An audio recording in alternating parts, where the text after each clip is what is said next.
So by way of introductions, my name is Felina Hansen. I am the founder of Hera Hub, and I have been leveraging virtual assistants for over 4 years. So I'm going to talk to you about my process, why I do this, how I've done it, and again, then we'll take time for questions here. So as I grew my business, today is our 8-year anniversary for Hera Hub. I can't believe it's been 8 years. Pretty amazing. Thank you, thank you. So 8 years ago today, we launched our first location. And as I grew the business into multiple locations, I started to really look at what was my time worth. So I want you in your mind, just here for a second with me. If you were, you don't have to shout out the answer, but if you were going to charge an hourly rate, if you're in a consulting type or service-based business, this is an easy number probably for you to come up with. But if you were to charge for your time, what would you charge per hour, right? And I started thinking about that for myself in my business, and the number was not exactly correlated to the type of work I was doing a lot in my business. So with that, I really started to look at, okay, if I was going to consult, I would charge $150 an hour. We'll just make up a number. And a lot of what I was doing in my business was well below that pay grade, if you will. So as I grew, I thought about, how can I continue to grow and take some of that off my plate that is below my pay grade, so to speak. And I do have a team, and that was part of going to my team and saying, hey, look, what's bogging you down? What's below your pay grade as well? And what can we get off your plate to free you up to do some of the more strategic things in your business? To some extent, too, we had, when we look at cash flow in the business, think about if you're a solopreneur, and probably a lot of folks on the call are solopreneurs. If you're working for yourself by yourself, having the cash flow to pay somebody can be challenging, right? And also responsibility. For a lot of people, it's like, I've got to be responsible for my livelihood. If I bring someone onto my team, now I'm responsible for their livelihood as well. So having the cash flow to hire somebody locally can be very expensive, and we'll talk about that.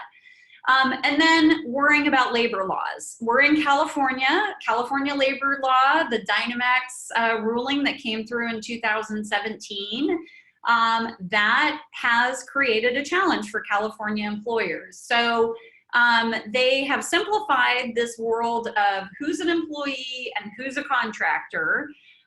Simplification typically is good, but in this case, it's causing a lot of problems for businesses here in California. And there are rulings that, may reverse this or may change this, but at the moment, to classify somebody as a contractor, they have to meet this ABC test, as they call it. So A, they have to be free from control and direction. In other words, as it relates to what they're doing for you, if you are telling them what to do, then that could be a problem. They might need to be classified as an employee. The work they're doing must be outside of the usual course of business. In other words, if they're checking email for you, if they're doing anything that's really on a day-to-day basis relating to your customers, talking to your customers, then that's not outside of the usual course of business. So a good example of this is if you hire somebody to build your website, then yes, that person can be a contractor. But if they are doing something that's an integral part of your business, then you have to be conscious that you might have to hire them as an actual employee.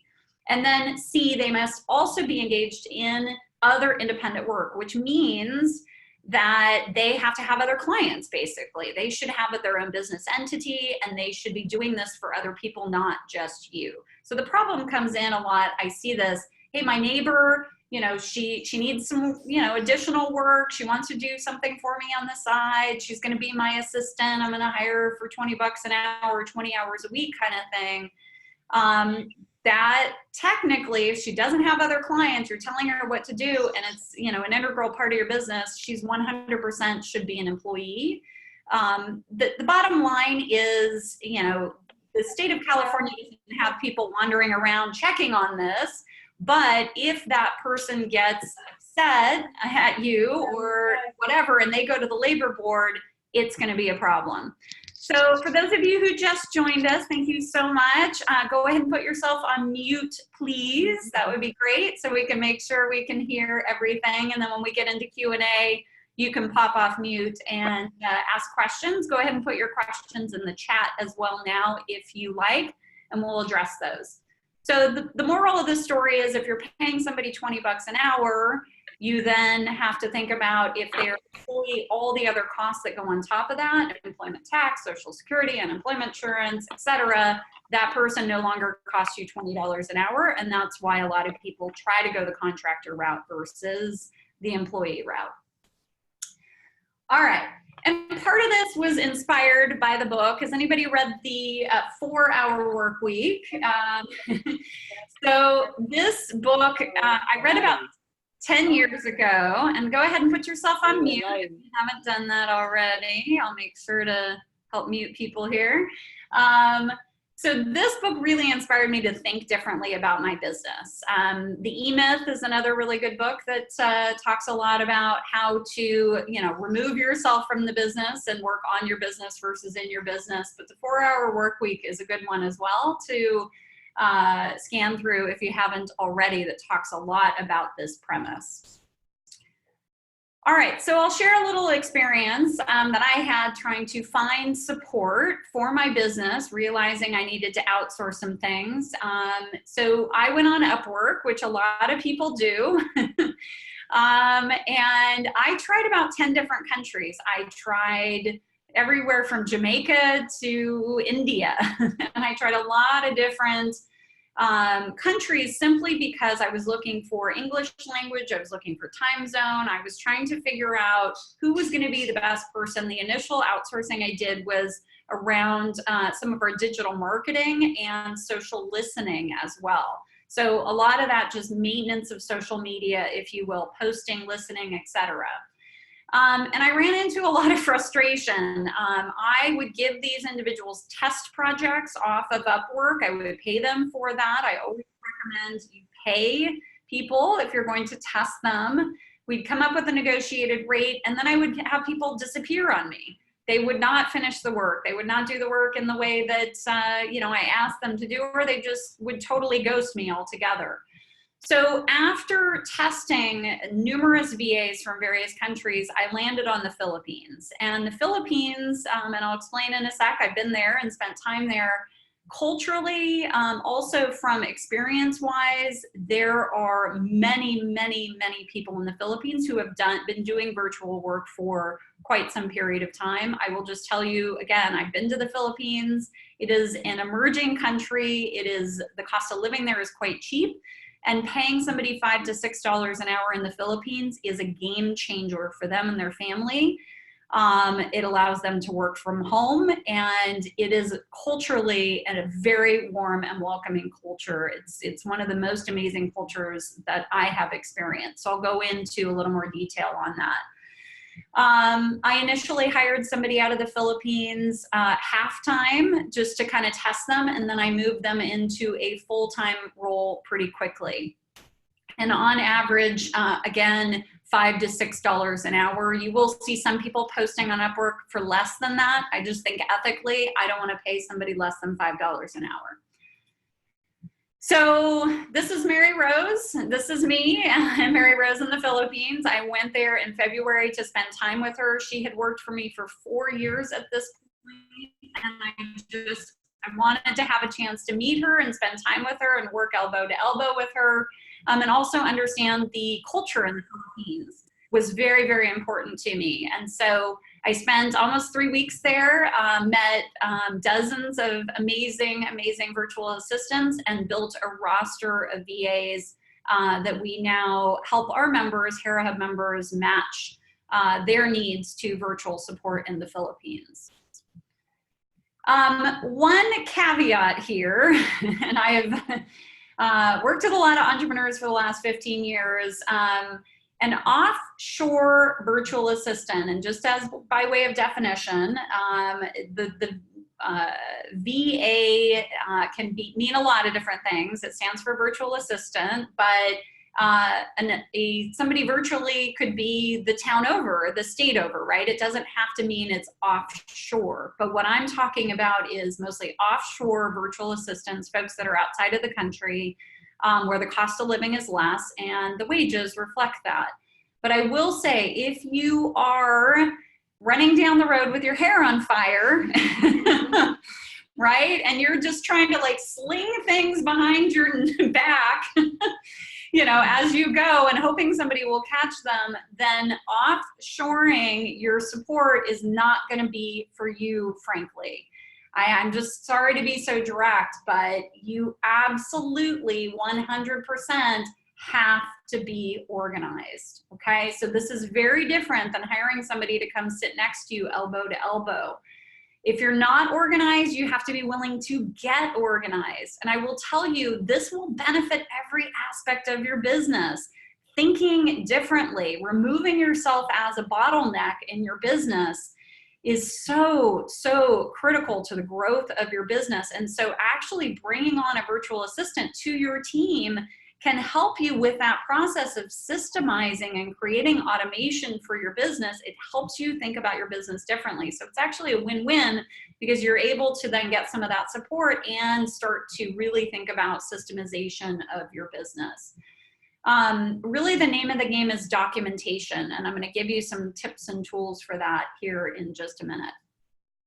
All right, so what can a virtual assistant, an offshore virtual assistant, do? What types of things can they do? And I like to say, if you can screencast it, kind of like a screen capture, but a video with your audio on whatever you're, you know, showing on your computer screen, if you can screencast it, they can do it. So everything from project management to social media management, research, data entry, any kind of travel arrangements or anything that requires, you know, follow-up, that type of thing. Transcription, formatting, organization, email marketing. I mean, I have a list of over 100 things a virtual assistant can do. So it is extremely important that you're organized and assigning these things to them, and you're screencasting absolutely everything for them. But if you can create a step-by-step, they can do it. Let's talk about what a virtual assistant probably you wouldn't want to assign them. Anything that has to do with being on the phone with clients. The Philippines is 15 hours ahead. They are a big call center country, so there are folks there that, you know, do have call center experience and are used to working graveyard shift and things of that nature to be on US time.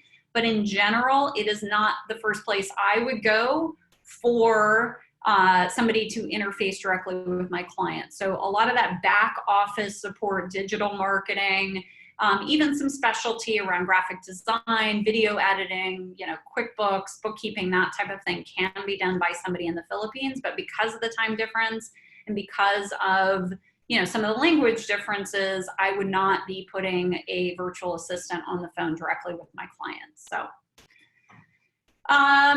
So effective delegation, what does this look like? A list of all your tasks. So when I start to work with an entrepreneur, just simple Google Sheet. I need a brain dump of absolutely everything that's on your plate. And what I encourage people to do is, you know, keep a notepad next to them for a week straight and just write down absolutely everything you're doing in your business, so you can start to document the things that you could potentially take off your plate. You have to define deadlines and deliverables. This is like any other employee. You need to set goals with them, you need to communicate with them, and you need to set priorities with them. The biggest mistake I see when somebody starts working with a VA and they haven't had this relationship before is they're not telling them what's priority. They will dump 50 things on their plate and not be clear to them as to what takes priority, what they need to do first, or what are the top 5 things they need to do, and what's the deadline around that. So you have to be clear. Again, creating standard operating procedures. This is something you need to do in your business anyway, so hiring an offshore VA is a great way to kind of get you started in that process.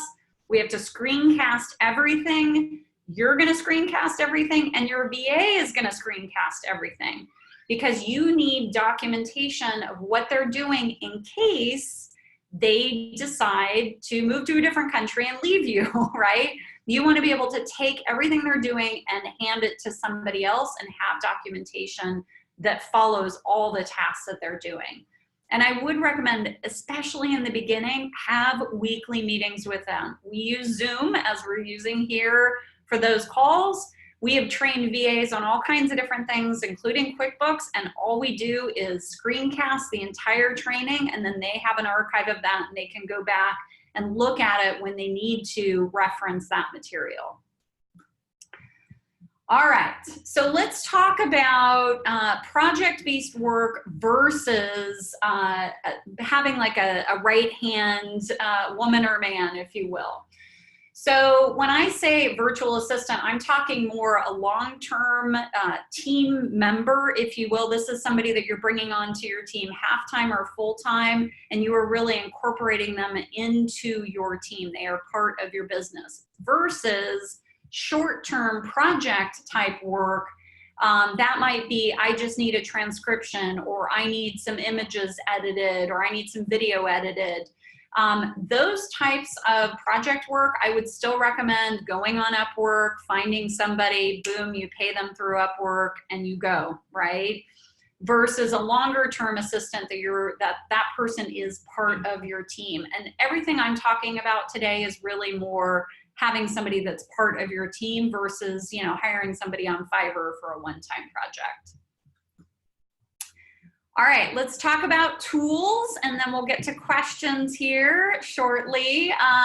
So some tools to get you organized, create those task lists, and potentially get into some project management. Good old-fashioned Google Sheets. You know, just creating a very simple system where you're putting all of the tasks that you need. You've got a column for the screencast. You might have a tab for daily, weekly, monthly. You know, you can organize it however it's based on your business, but I recommend just starting there. You don't have to get fancy and get into, you know, some of this more heavy lift project management system until you're ready for it. And just a tip, when you are ready for it, have your virtual assistant set it up for you, right? That shouldn't be something you're doing. That should be something your VA is doing.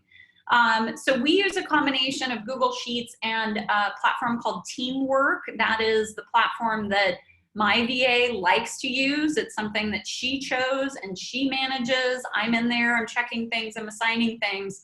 But again, she owns that platform and she is updating it constantly. So I can just check in and see where things are at by just simply logging into that platform. Some others, a lot of people like Asana, Trello's not really a project management platform, but some people will use it for project management. It's a nice kind of visual, almost sticky note looking platform. And then kind of the heavy lift is Basecamp. That is a serious project management platform. If you are asking for your virtual assistant to track their time, as opposed to just saying we're agreeing on half-time or full-time, we here at Hera Hub use Zoho platforms for a number of things, and you can track time and invoice in Zoho Invoices. That's a free platform. A couple other ones that are good are Do and Harvest. Going back to the documentation side, screencasting everything, because I don't have time to write out a step-by-step for things. I just screencast everything. Screencastify is a good one, and one I've been using a lot more lately is Loom. I like how lightweight Loom is. It's a Google Chrome extension. You just hit start, you do what you do, you hit stop, and the link copies automatically. It saves automatically. It's a really lightweight, nice screencasting platform. And then last but not least, password protection. I am not suggesting that you open up your entire business and the keys to the kingdom to every password. I recommend you set up a password keeper where you give that virtual assistant a login to the password keeper, and then they can go in and log into the platforms that they're using through that one portal. So again, should that person disappear on you, you change the password to the password keeper, and now they're locked out of absolutely everything else. So again, a one portal for them to log into the platforms. And so you're keeping all your passwords safe and you're not doling out passwords to all these different platforms. All right, that is a rough run through of how we work with virtual assistants and some tips and tricks. I am going to go ahead and come off of screen share. Let me work on that. Stop share. Perfect. Come back on video and answer some questions. So do we have any questions, Jasmine, that were in the chat? No chat questions. No okay. Questions. All right. So fire away, ladies. And do we have any gentlemen on? I don't know. Questions. Oh, we got a chat question. What do we got here? Do you run a VA program? Yes, I do run a VA program. So it was designed for specifically Hera Hub members, although I've helped a few folks outside of the community as well. It is, again, I have a roster of right now about 50 to 60 vetted folks in the Philippines that we do through a matching program. And there's various levels, whether you just need somebody for kind of a one-time thing or you want somebody that's a full-time virtual assistant. We can assist with helping you understand what your needs are, how to work with them, all of that good stuff, because we want to make sure it's a successful relationship. Which company do you use for virtual assistants in the Philippines? So I don't use a company. I went and spent time in the Philippines. I have created our own roster. I have a full-time person in the Philippines that manages that relationship with some of our contractors in the Philippines. So there are other companies out there. There are a lot of online platforms. There's one that's a big one in the Philippines called virtualstafffinder.com. They do a lot of matching in the Philippines as well, and have a lot of resources on their page. But the simple thing to start with is Upwork. Upwork.com, and you can post jobs, you can find people with different skill sets. That is kind of the de facto one. Thank you for adding that. Just visited the website. Not clear if set you up initial fee to Hera Hub includes the VA fees for that package. Yep. So we'll do a follow-up, Cecilia. Thank you for that question. I'll follow up with you directly. And basically, it's most of the programs are a one-time match. We various levels of support. If you know how to delegate, great. If you need some support with that, that's where those packages come in. So great question. Other questions?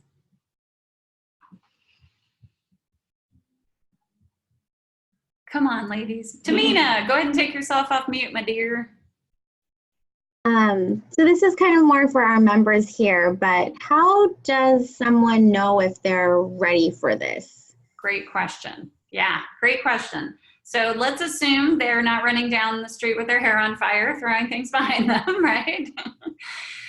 So what I like to say and start with that conversation I started at the beginning with is, how are you spending your time, and are you spending your time in a way that is, you know, getting close to your pay grade, frankly? And if you're doing a lot in your business that is bogging you down, that you realize is well below your pay grade, and you're willing to trust and let go a little bit. That's a big part of this conversation. When you grow a business, you know, by yourself, and I'm guilty of this too in the early days, letting go of things is scary, right? It really, really is. I mean, assigning something to somebody else, even if they're sitting next to you, can feel scary, right? And so, you know, somebody has to be willing to get very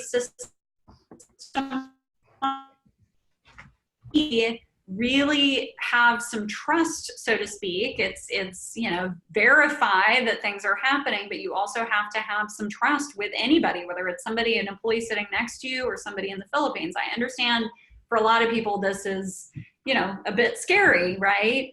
And they have to be willing to, I use this phrase a lot, step off the treadmill. If you are running 1,000 miles an hour down the road, I mean, I've talked to entrepreneurs and they're like, I don't even have time to make a task list. I'm like, then I can't help you, right? I can't like pry into your brain and, you know, figure it out. We can give you some ideas, But if you're not willing to step off the treadmill for, you know, an hour or a couple hours just to, you know, start to identify the things that you need to get off your plate, then you're probably not ready for this. Linda, do you have a question? I do. Regarding communication with the VAs, do you often communicate directly with them? And if you do, how do you do it? Like phone call versus everything's via email, and time of day, you know, with the time difference, do you sort of try to, if you want to and are able to communicate directly, you kind of, you know, work that into your schedule and you'll say, oh, I want to talk to Mary Rose about something. And so you know, she has certain time of day that you can reach her. She can be right there so you can get an answer right away, that kind of thing. Yep, absolutely. Yeah. So I'll reverse answer your questions based on the last one. Setting hours for your VA that they need to be available to you is definitely part of the process, right? So they're 15 hours ahead. You know, you do want to keep that in mind, and you know, some folks are fine working graveyard. I mean, a lot of folks that have maybe worked in call centers are used to working graveyard, and if they have, you know, small children at home, actually being there for their children during the, you know, that daytime is important to them. So setting work hours and expectations, but I recommend weekly meetings, and it's on my calendar every morning, every Monday morning. So my VA likes working at night.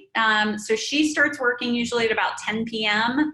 Or 8 to 10 p.m. She likes working at night. So midnight for her, you know, is 9 a.m. prior for me. So we have a standing meeting on our calendar every Monday morning at 9 a.m. We typically do that through Zoom using this platform so we can see each other, and I can record things, I can screen share, I can record that, all of that. So then she has that later as an archive to go back and look at. If I'm on the run, I will use WhatsApp to just simply call her. You can do it as a video call too, but we just do it as an audio call. So WhatsApp is really kind of the de facto international calling platform, if you will. Skype, obviously, a lot of folks use too, but my two preferences personally are WhatsApp for phone calls and Zoom for video calls. Did I answer all your questions? Did I miss something? For questions, yes. Cecilia has a Yes. question. Okay, perfect. Cecilia. Cecilia's question is, once project is completed, do VA fees vary from VA to VA, or do the fees stay around the $5 to $6 per hour or higher? Great question, Cecilia. Yes. So I'll answer that in a couple ways. If somebody has very specialized skills, maybe video editing or, you know, bookkeeping, accounting type skills, transcription skills, maybe writing skills, things of that nature, then that person might make more than $5 or $6 an hour. But the general kind of any kind of back office, you know, digital marketing support, things of that nature, that 5 to 6 is a good range. I will say I continue, again, Mary Rose has been with me for over 4 years, and I continue to kind of inch her up a little bit in that pay structure. So, you know, $100 additional a month for you to pay them, you know. So I started her off, for example, at $700 4 years ago. Then I inched her up to $800 a month. She's full-time with me. Then $900, now she's at $1,000 a month, right? But she's a freaking rock star. I mean, she's doing like so much for us. I mean, she knows my business inside and out. I mean, I couldn't live without her.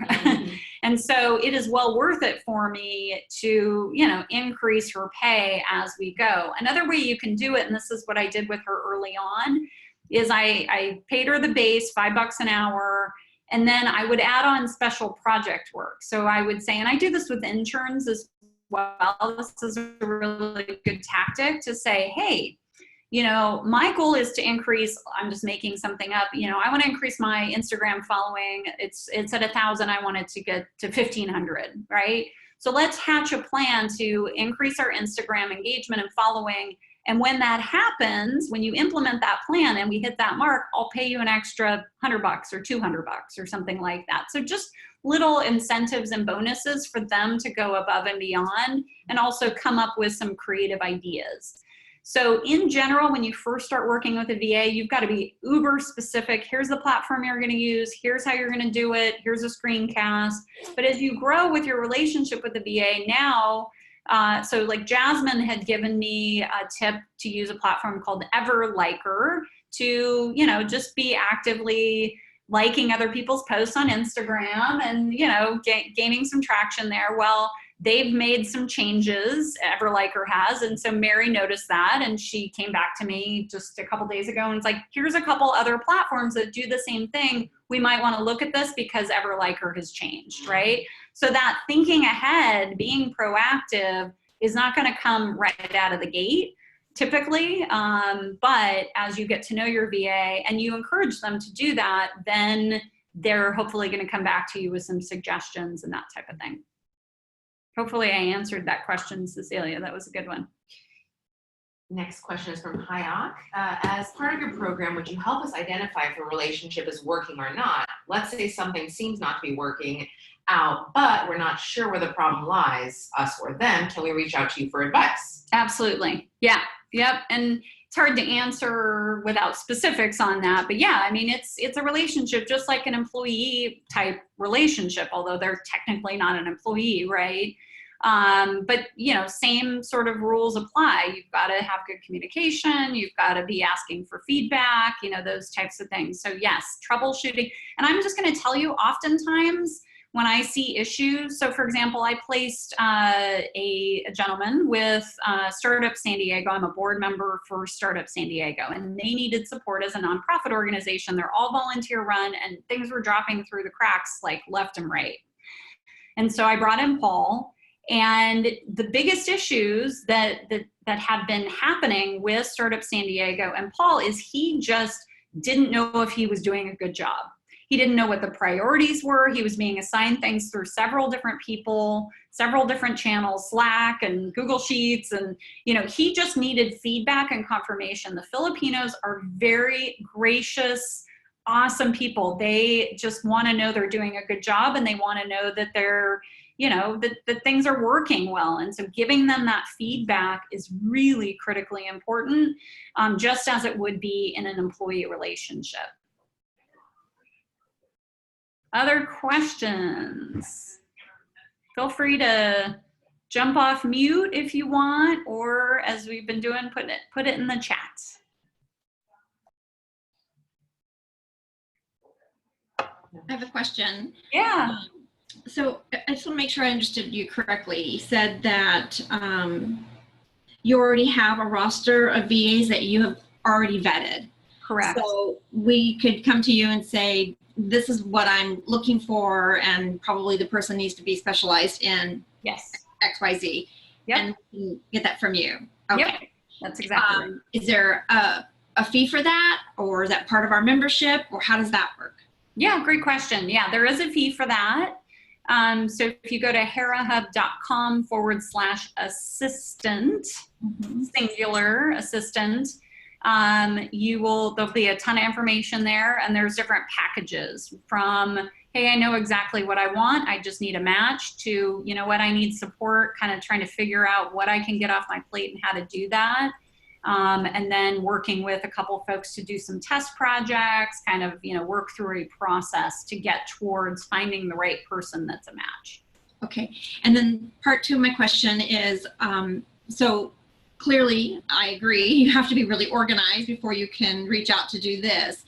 Do you have the same thing, you know, vetted people that we could hire to help us get to that point so we can get to the VA? Great question. Yeah, great question. Yes, we do. Within our community, we've got some folks who are operations experts that can really help you dig into your business, spend some time with you, and really understand, you know, the what and the how and things of that nature. So I do, that's a great question, Carrie, because I do see a lot of folks, if this is their first time kind of outsourcing something, hiring somebody to really come in and operationalize your business, and as a step one, and then, you know, then bring on somebody, and even keeping that person on potentially a little bit to help manage this new VA and make sure that relationship is running smoothly, because you as a business owner, and you've developed this amazing product and you are, you know, doing incredible things, you don't have time necessarily to be, you know, really focused on those details. So yes, very, very good point. And we even have somebody on the call here. She's in our community. Her name is Janina Goldberg, and she is an expert in even helping people with getting to the right mindset as well as the mechanics of some of that outsourcing. Because for a lot of entrepreneurs, again, it's like, it's kind of scary, and what's the trust, and, you know, how do I even almost get out of my own way to make this happen? And so has worked with a number of our members to just even get to that point where you're ready for it. Because that's what I don't want to see, is somebody who's not ready engage with a VA, and then the relationship, you know, the VA is frustrated and the entrepreneur is frustrated, and it just, yeah, it's not good all the way around. Like, I do not want that. No, that makes sense. And yeah, thank you so much for that. Yeah, it is kind of crazy, I think, when you are leading a startup and you're on a shoestring budget and you are trying to obviously prioritize what capital you have going to, is that going to go to the product development? Is going to support all the patent fees and renewals? And I always laugh and say, it's kind of like, you know, the cobbler, you know, his kids have the worst shoes. And I'm always like the last one to get anything. And so people are like, well, you have to delegate. I said, well, it would be lovely if I had a body to delegate to, and then if I had the budget. So, you know, there's plenty of people that were like, oh, I still want to work with you, but I'm $20 an hour to start right now, and I need a minimum of 30 hours a week. And I'm like, I haven't had a salary in 10 years. So that's kind of like a big deal, right? So the attraction obviously for a VA, even at $10 an hour, if they can do, if we're blessed enough to find a Mary Rose like you, yeah, but it's getting to that point. Yes. And I think sometimes I am in my little office space, and I'll think it's kind of like controlled chaos, and I know where things are and what's up, but as I preach to all of my engineers, you have to be able, if God forbid anything happened to you, could somebody step in and with just a little bit of onboarding, could they pick up the baton and keep going? And so I tell myself, if God forbid something happens to you, can somebody step in and know where you're at and pick it up and move forward? And the question is pretty much, you know. Okay. So yeah, it's not so much of not wanting to delegate, it's more of a, how do I do that without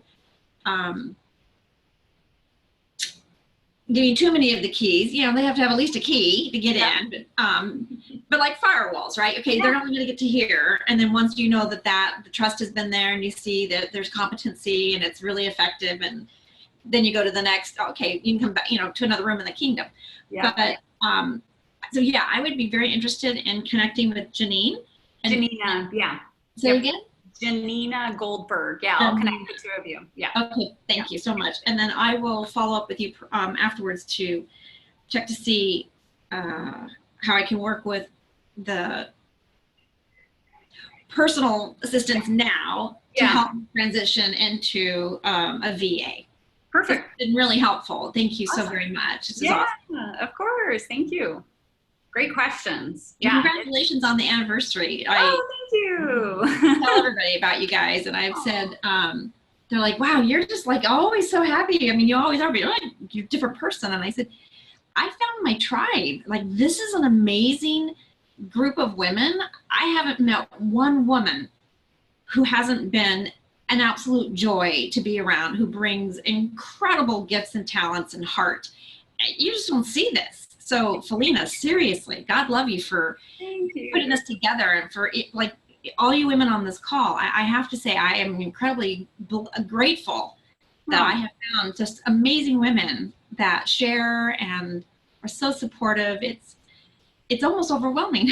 Oh, thank you, Carrie. Thank you. Good. Thank you for being a part of it. We're excited to have you, and we are going to get you to the next level. It's going to be amazing. Thank you so much. Thank you. And part of it for me, like in the early days of my business too, is like just sleeping at night, frankly. Like what wakes us up in the middle of the night of like all those little tiny to-dos. You're like, oh, did that get done? You know, and it's like just being able to have somebody to punt things over to. I mean, Jasmine knows I'm constantly doing this with the team. I'm like, what's on your plate that doesn't need to be on your plate, like Right. punt it over to Mary Rose. Like, I mean, you know, and it's so liberating to know you have that person that you can just ship stuff off to, frankly.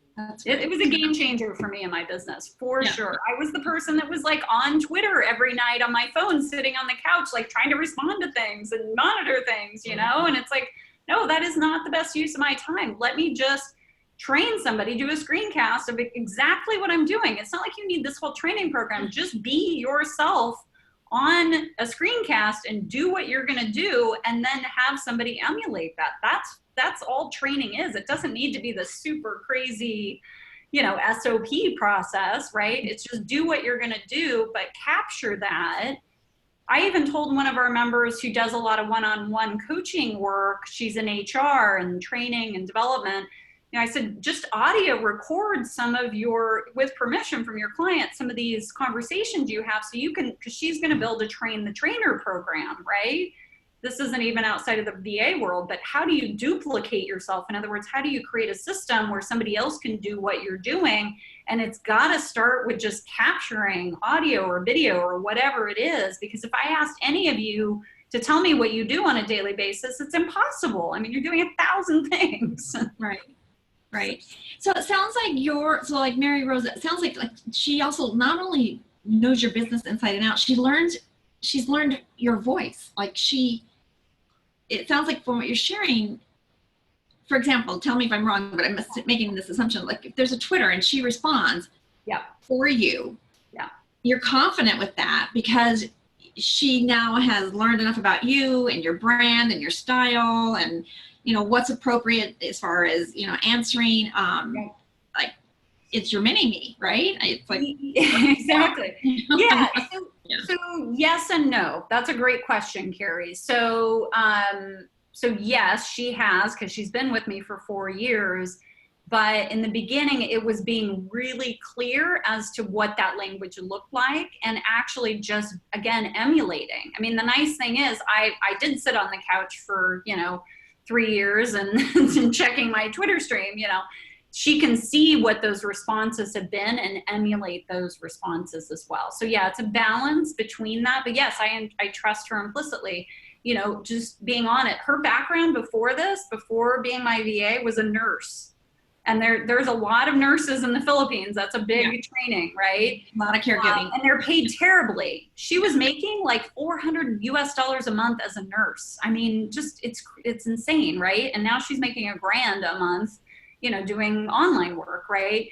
So, you know, her English skills are good, as most Filipinos' English skills are quite good. They go to school, learn English, but the confidence level in all of them kind of varies, right? She was never working in a call center where she had to be on the phone and doing English, right, all the time. So in that case, I am careful to really make sure I'm giving her scripts and, you know, that she has go-to content that she can pull from to make sure, you know, that she's responding in a way that, you know, is exactly on brand with the business. So it's, you know, it's a learning process, so to speak. Right. Good. Great information. Thank you. Yeah, we have a couple other questions. Yes, one from Tammy. Tammy says, Tammy. I've thought about having 2 half-time VAs for the same reason. If one leaves suddenly or their child gets sick or something, I'm not stuck with a pile of work I need help with and they're out.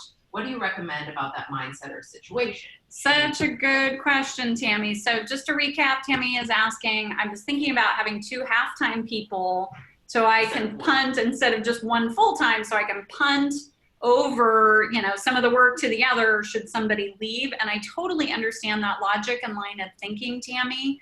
I will say from experience, having 1 full-time person is much better for a lot of reasons. And what I would say to mitigate that is documentation, right? So if Mary Rose tomorrow decided to move to Australia and no longer wanted to work with me, I can go into teamwork right now and absolutely everything that she does is on there as and screencast for absolutely everything she does. So I could literally pick it up and put it over onto somebody else's plate, and they could go through and watch every screencast and do all of the things that she was doing. So that is my way to mitigate that issue, is just documentation, documentation, documentation, to be able to make sure that I can effectively, because ultimately having 2 half-time people, you're managing 2 half-time people. That's not ideal for me, at least. Unless, the only caveat to that, Tammy, is unless you have somebody who has vastly different skill sets. So let's say you need somebody who does, you know, graphic design work and video editing and, you know, transcriptions, and maybe some more of the creative side. And then you want to have a virtual assistant that's more kind of back office, digital marketing, you know, monitoring your website, doing reports, that kind of thing. Then yes, you probably are going to need 2 different people, because it's going to be tough to find somebody with that skill set of like uber detail and creative in one person. And the pay rate for those people might be different. So your creative person might be $8 an hour. Your, you know, kind of back office VA might be $5 an hour. And you don't want to necessarily, I know it doesn't seem like much of a difference, and it's not, but why pay somebody $8 an hour for sort of $5 an hour work, if you will? Great question. She says that she's loving her Hera assistant for the project they're working on. He's Great. been great, lots of screencasting and making sure we're clear, but he's very skilled. Great match. Yay! Thank you, Tammy, for that feedback. Yeah, exciting. Good stuff. Other questions? All right. Speak now or forever hold your peace. Okay, thank you so much for joining us. We really, really appreciate it. Thank you, Jasmine, for all your help here and answering questions. Enjoy the rest of your day. Again, I will share this recording with everybody so you can go back and look at it if you missed part of it. So take care. Thank you so much. Thank you, thank you, thank Bye, you. ladies. Have a great day. Okay, bye. There you go.